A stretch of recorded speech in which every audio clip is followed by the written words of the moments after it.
Siang pun tiba. Setelah Dea siuman dari pingsannya, Dea menangis sembari menceritakan kejadian semalam yang Dea alami.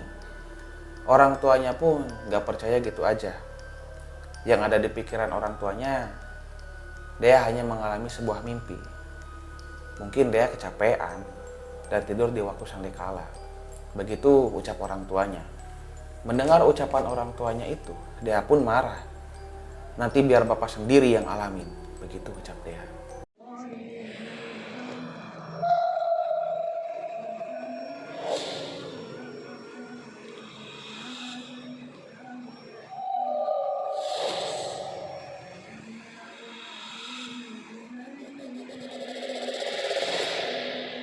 Cerita malam ini. Nah, tak berselang lama, sekitar 3 harian setelah kejadian Dea kemarin. Waktu itu, bapaknya Dea ini pulang dari tempat kerjanya sekitar jam 8 malam. Karena waktu itu, bapaknya Dea ini kebetulan lembur di tempat kerjanya. Nah, pas di perjalanan pulang, bapaknya Dea ini kan ngelewatin rumahnya Kang Urip. Kebetulan waktu itu sedang gerimis.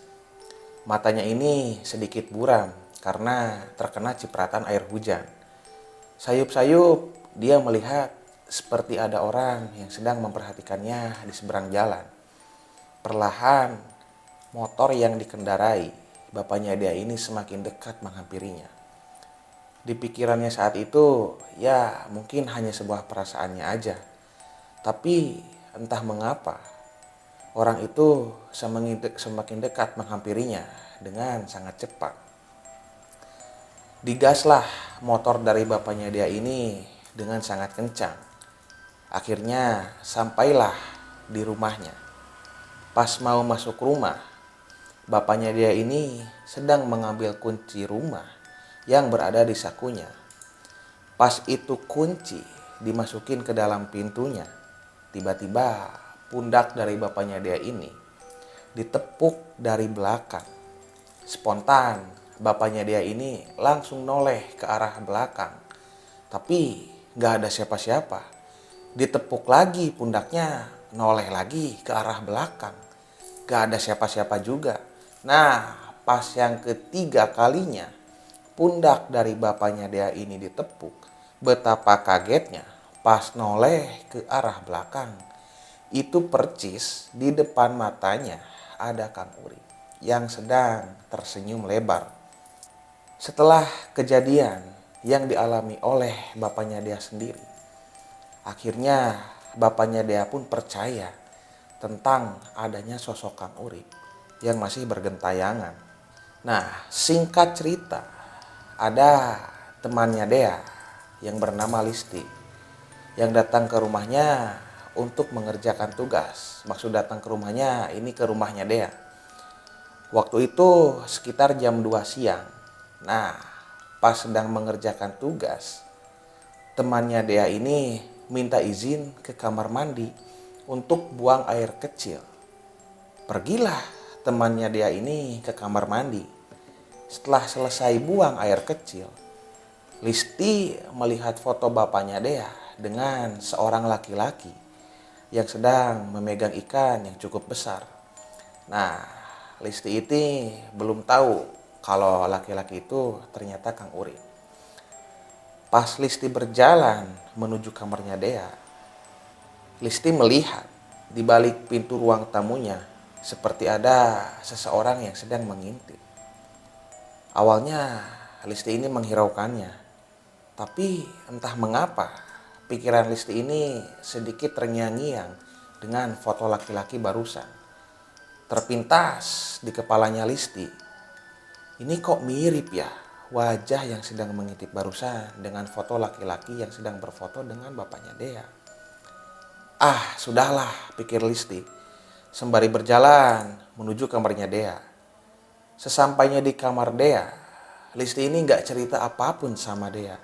Karena Listi ini fokus untuk mengerjakan tugasnya yang mana harus dikumpulkan besok di sekolah. Tibalah hari esok, di mana Dea berkumpul bersama teman-temannya di sekolah. termasuk juga Listi. Kebetulan mereka ini sedang berkumpul di kantin sekolah. Biasalah ya, kalau cewek ngumpul di sekolah tuh suka cerita yang ngalor ngidul gitu. Sorry ini ya. Nah, nggak sengaja nih, celetuklah Listi ini cerita bahwasanya di hari kemarin pas Listi ngerjain tugas di rumah Dea, Listi ini melihat seorang laki-laki yang sedang mengintip di balik ruang pintu tamunya Dea. Nah, Dea pun kaget. Terus Dea pun nanya, "Hah? Maksudnya apa, Lis? Bisa dicontohin gak? Kira-kira wajahnya mirip siapa?" Lalu Listi pun menjawab, "Kemarin kan pas saya ngerjain tugas, saya kan ikut numpang ke kamar mandi tuh. Nah, pas saya udah selesai dari kamar mandi, saya kan langsung jalan tuh menuju kamar. Nah, di ruang tengah, saya lihat foto bapakmu bareng seorang laki-laki yang sedang memegang ikan besar." Si Dea pun langsung kaget. "Hah? Serius, Lis? Gak bohong kan?" Terus Listi pun jawab, "Ya elah deh, ngapain saya bohong? Gak ada gunanya juga saya bohong." Nah, seketika suasana pun menjadi hening. Tak terasa akhirnya bunyilah bel sekolah, di mana para siswa dan siswi bergegas untuk pulang. Oke, kita kembali lagi ke Listi ya. Nah, jadi sesampainya Listi ini di rumahnya, dia baru ingat bahwasannya buku paket yang dipakai untuk mengerjakan tugas di hari kemarin pas di rumahnya Dea itu tertinggal.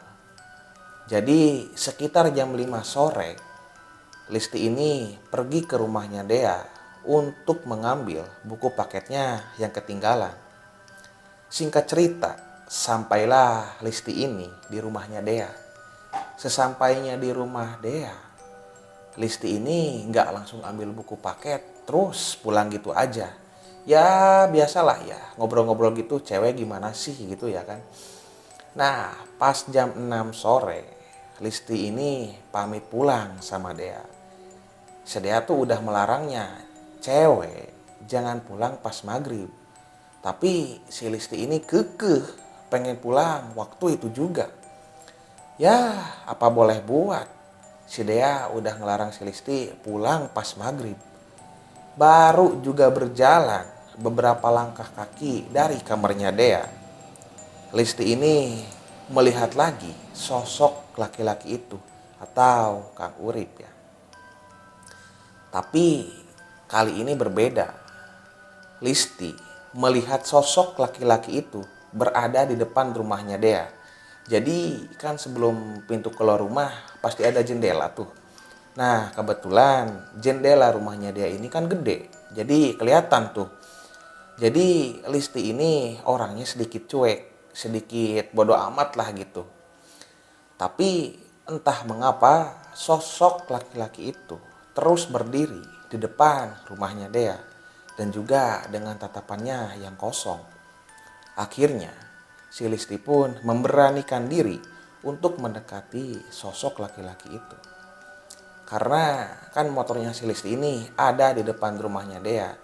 Jadi ya mau gak mau harus lewat situ. Nah, pas si Listi ini membuka pintu, tiba-tiba sosok laki-laki itu hilang. Di sini Listi mulai merasakan ada hal yang gak beres. Lalu Listi pun berjalan menuju motornya. Pas Listi mau menyalakan motor, tiba-tiba motornya gak bisa nyala. Udah dicoba beberapa kali juga tetap gak nyala. Tiba-tiba ada suara bisikan di telinganya Listi. "Mau kemana? Mau pulang ya?" Sontak seketika Listi pun kaget. Listi langsung berlari ke rumahnya Dea.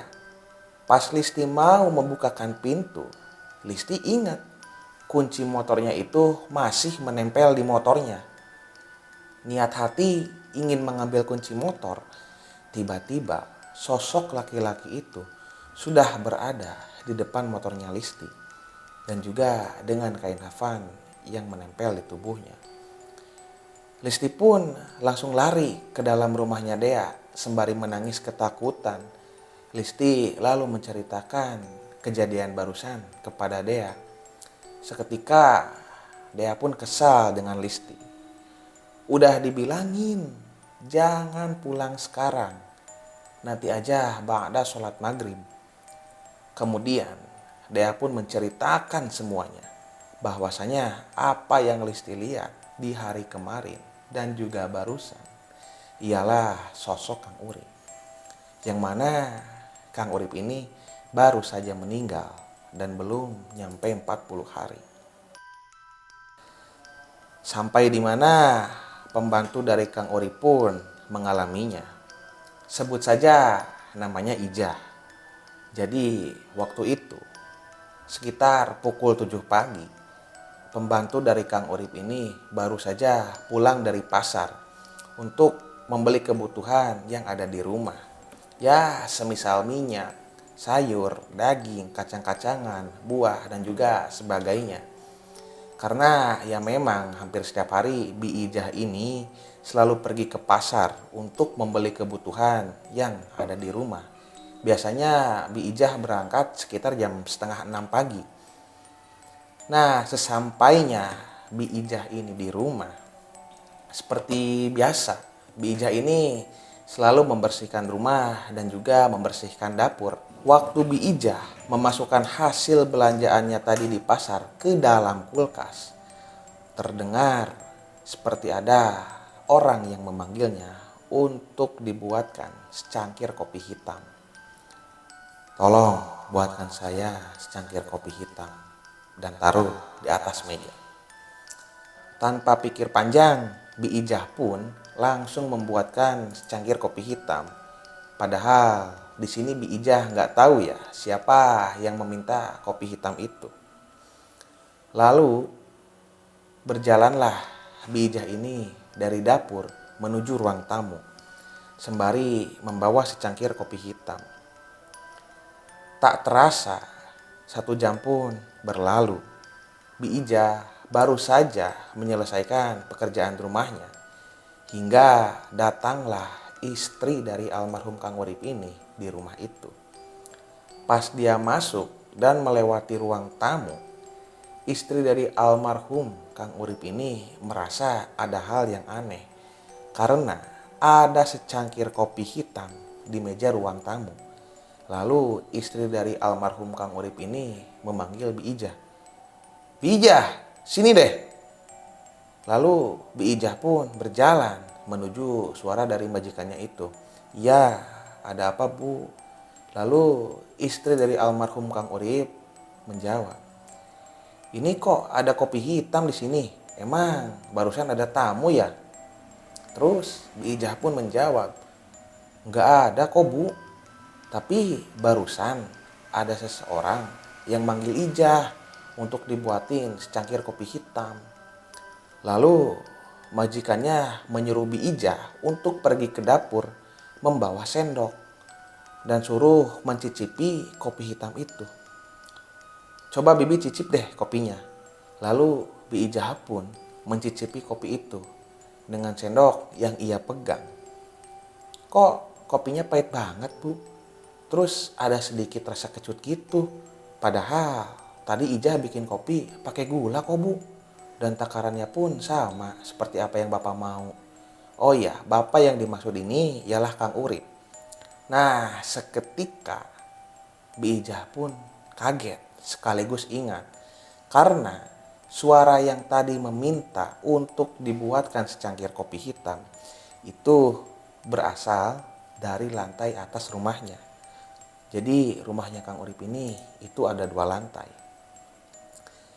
Mendengar perkataan Bi Ijah barusan, istri dari almarhum Kang Urip pun kaget. Karena ia mengenal betul bahwasanya almarhum ini semasa hidupnya selalu minta dibuatkan kopi hitam setiap pagi. Tak berselang lama, tiba-tiba suara pintu dari arah balkon atas pun terdengar. Bi Ijah dan majikannya pun kaget Mereka saling bertatapan mata dengan perasaan mendebar-debar dalam hatinya. Dengan penasaran yang sangat tinggi, akhirnya Bi Ijah dan majikannya pun perlahan mendekati tangga dan menaikinya. A'udzubillahi minasyaitonirrajim. A'udzubillahi minasyaitonirrajim. A'udzubillahi samil alim minasyaitonirrajim. Terucap kalimat itu dari mulut istrinya Kang Urip, karena ia percis melihat di depan matanya sendiri ada Kang Urip yang sedang duduk di kursi balkon sambil memutarkan kepalanya ke arah istri dan pembantunya itu. Kejadian demi kejadian semakin marak di kampung itu, hingga akhirnya kabar ini pun terdengar oleh Abah Asep. Menyadari adanya kegaduhan di kampungnya itu, Abah Asep pun langsung berinisiatif untuk turun tangan, karena ia juga baru tahu bahwasanya kejadian ini menimpa kepada cucunya sendiri, yaitu Dea. Karena memang sebelumnya Dea ini tidak pernah menceritakan kejadian ini kepada Abah Asep. Karena kegaduhan ini semakin marak terjadi, akhirnya Dea pun memberanikan diri untuk menceritakan semua kejadiannya kepada Abah Asep. Akhirnya Abah Asep pun memanggil orang-orang yang pernah didatangi oleh sosok Kang Urip itu. Sampai tibalah di hari Kamis, di mana orang-orang yang pernah didatangi oleh sosok Kang Urip ini berkumpul di rumahnya Abah Asep. Lalu mereka ditanya satu persatu tentang bagaimana semasa hidupnya Kang Urip ini bersama mereka. Lalu mereka pun menjawab, contohnya seperti tukang ojek, yang mana dulu semasa hidupnya Kang Urip, ia selalu menjadi langganannya untuk sekedar minta diantarkan ke warung kopi. Dan juga sama halnya dengan pembantunya Kang Urip, yaitu Bi Ijah, yang mana semasa hidupnya dulu Kang Urip ini selalu minta dibuatkan secangkir kopi hitam setiap pagi. Setelah mendengar semua jawaban dari orang-orang tersebut, akhirnya Abah Asep pun pergi ke rumahnya Kang Urip bersama istri dan juga pembantunya. Lalu Abah Asep membacakan doa di lantai atas rumahnya Kang Urip. Terdengar dari lantai bawah, Abah Asep seperti berkomunikasi dengan Kang Urip. Setelah Abah Asep membacakan doa, akhirnya ia memberitahu kepada keluarganya dan juga tetangganya bahwasanya ini bukan Kang Urip, melainkan hanya korinnya Kang Urip, yang mana korinnya ini masih menunjukkan kebiasaan-kebiasaannya Kang Urip semasa hidup. Atau juga ini hanya sebuah tipuan jin dan setan untuk membelokkan iman seseorang. Alhamdulillah sampai saat ini belum pernah ada lagi kejadian di kampung itu. Alhamdulillahirrabbilalamin, sampailah kita di penghujung cerita. Terima kasih buat teman-teman yang sudah menonton video ini. Jangan lupa klik tombol like dan jangan lupa juga klik tombol subscribe. Dan tonton terus cerita-cerita yang lainnya, dan juga nanti insya Allah kedepannya ada narasumber. Pantengin terus channelnya Sayup Kelam. Assalamualaikum warahmatullahi wabarakatuh.